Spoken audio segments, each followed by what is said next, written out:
네, 그 문재인이 만든 대표적으로 미개한 그 국민청원제도에 대해서 좀 얘기해 볼게요. 요즘 뭐 국민청원 광기 시대로 봐도 무방할 정도로 아주 난리죠.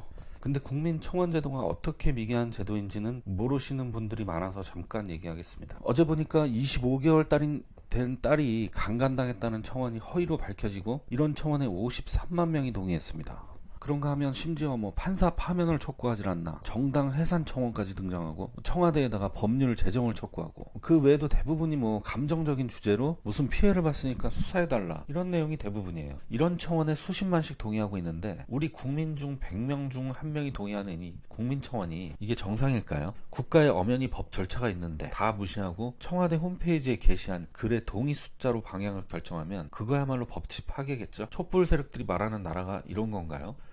왜 미개한지 알려면 삼권 분립이나 법률 체계 정도는 좀 알아야 이해가 됩니다. 민주주의 법치국가 살려면 이 정도 개념은 필수 개념이에요. 이런 걸 모르니까 자꾸 개돼지가 되는 거죠. 생각보다 모르시는 분들이 많습니다. 삼권 분립은 민주주의 기본이죠. 권력의 분산이에요. 전제왕권인 조선시대에서 벗어나서 국가 권력을 세 개로 나눠서 견제하는 거죠. 입법부, 사법부, 행정부, 이렇게 나눠서 서로 권한이 불가침입니다. 절대 불가침이에요. 쉽게 생각하면 입법부는 국회의원, 사법부는 판사, 나머지는 다 행정부 공무원입니다. 입법부는 법을 제정하고, 행정부는 법을 집행하고, 사법부는 법을 해석하면서 이 균형을 이루는 거죠.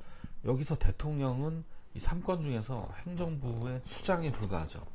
법률 체계를 좀 보시면 헌법, 법률, 명령, 규칙, 조례 이렇게 돼 있는데, 이 순서는 서로 위계 질서가 있어서 상위법에 위반하면 하위법은 폐기되는 그런 관계죠. 헌법은 국민이 만들고, 법률은 국회가 만들고, 명령은 대통령이 만들고, 뭐 그 밑에 조례, 규칙 이런 거는 뭐 장관이 만들고 지방의회에서 만듭니다. 그러면 대통령이 뭐 하는 사람이냐? 대통령은 삼권 분립에서는 행정부의 수장, 법률 체계에서는 명령을 만드는 사람이에요. 즉 국민이 만드는 헌법, 그 밑에 국회가 만드는 법률, 그 밑에 명령 정도를 만들 수가 있습니다. 대통령령으로는 국민들한테 형벌을 가할 수도 없고, 중대한 권리 의무의 침해도 안 돼요. 그런 건 법률로만 가능하죠. 대통령은 법치국가에서는 제왕이 아닙니다.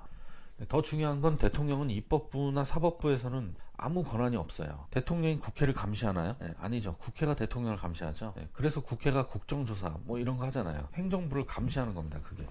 네, 사법부는 어떨까요? 판사를 대통령이 파면할 수 있나요? 정부가 법원 판결문을 감시할 수 있습니까? 당연히 없죠. 네, 문명 국가에서는 있을 수도 없는 일입니다. 물론 뭐 재판이 아니라 수사에 대한 거는 정부의 권한이라고 어느 정도 할 수 있는데, 수사의 경우에도 대통령은 개별 사건을 지휘할 수도 없고 관여도 할 수 없습니다. 이런 마당에 대통령한테 국회 정당을 해산해달라는 동, 판사를 파면해달라는 동, 법률을 제정해달라, 이런 차원이 지금 민주국가에서 가능할까요? 이런 식의 사고는 조선시대에서 벗어나지 못한 노예의식입니다. 대통령이 왕이다, 제일 높은 분이다, 이런 식의 저급한 생각이죠. 그럼 대통령이 청와대에서 국민청원을 왜 운영하나? 가장 중요한 목적은 법치와 민주주의를 파괴하기 위한 거죠. 대한민국 질서를 깨는 게 좌파 정부의 목적입니다. 좌파 정부는 이승만 대통령이 세운 대한민국을 부정하죠. 이것만 알아도 이제 반 이상은 알고 있는 거죠. 또 다른 목적은 그냥 정치 쇼죠. 왠지 정의로울 것 같고, 왠지 소통하는 것 같은 이미지 메이킹 효과. 그러나 실체는 미개한 조선의 신문고 정도에 불과해요. 국민청원으로는 아무것도 할 수 없고, 오히려 여론재판, 마녀재판으로 국민 분열만 일으키고 법치는 파괴하고 있습니다. 이런 저질스러운 미개한 장난에 더 이상 농락당하지 않는 그런 현명한 국민들이 되시기를 바랍니다. 국민청원보다는 네이버 순위가 낫다. 네, 여기까지 하겠습니다.